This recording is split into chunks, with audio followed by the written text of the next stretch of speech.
বিধ্বংসী কালবৈশাখী ঝড়ে লন্ডভন্ড কমলাসাগর বিধানসভার অন্তর্গত লেম্বুতলী, চাম্পামুড়া, নিহালচন্দ্রনগর সহ বিস্তীর্ণ এলাকা। ক্ষতিগ্রস্ত এলাকাগুলি সরেজমিনে প্রত্যক্ষ করলেন মুখ্যমন্ত্রী ডক্টর মানিক সাহা।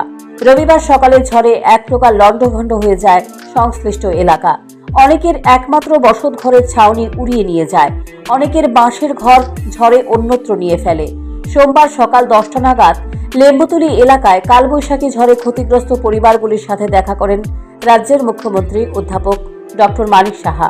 মুখ্যমন্ত্রীর সঙ্গে ছিলেন এলাকার বিধায়িকা অন্তরা সরকার দেব, বিশালগড় মহকুমা শাসক রাকেশ চক্রবর্তী, মণ্ডল সভাপতি সুবীর চৌধুরী, ব্লক চেয়ারপারসন ছন্দা দেববর্মা, জেলা সভাধিপতি সুপ্রিয়া দাস দত্ত, জেলা সভাপতি গৌরাঙ্গ ভৌমিক, টিআইডিসি চেয়ারম্যান নবাদল বণিক সহ প্রশাসনিক আধিকারিকরা। মুখ্যমন্ত্রীকে কাছে পেয়ে ক্ষতিগ্রস্ত পরিবারগুলির সদস্যরা কান্নায় ভেঙে পড়েন।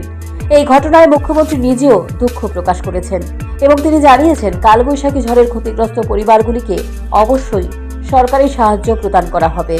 এই বিষয়ে মহকুমা শাসককে বলা হয়েছে ডিজাস্টার ম্যানেজমেন্ট ফান্ড থেকে যাতে সাহায্য করা হয়।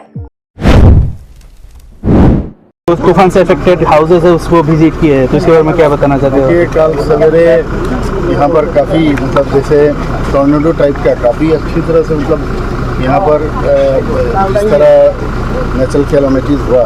तो मैंने कल न्यूज़पेपर में मैंने देखा, मैं साउथ में था, तो आज सवेरे मैंने ट्यूशन ले आना है। आगे जितना मैंने देखा टीवी में इससे ज़्यादा ही देख रहा हूँ। पूरा मैंने बहुत सारे घर यहाँ नहीं है, त्रिपुरा में बहुत सारे जगह इस तरह किसी का ऊपर का दो टीम पूरा उड़ा के ले गया, बिल्डिंग टूट गया जो देखा है। और मैंने आधिकारिक लोगों को भी बताया, ये लोग भी अपना काम कर ही रहा है। मैंने बताया जितना हो सकता है इनका असेसमेंट करके इनको सहायता करें। हमारा डिजास्टर मैनेजमेंट का जो फंड है उसमें से जरूर करेंगे। और देखिए इसमें तो किसी का हाथ नहीं है, ये हुआ है, अब क्या कर सकते हैं।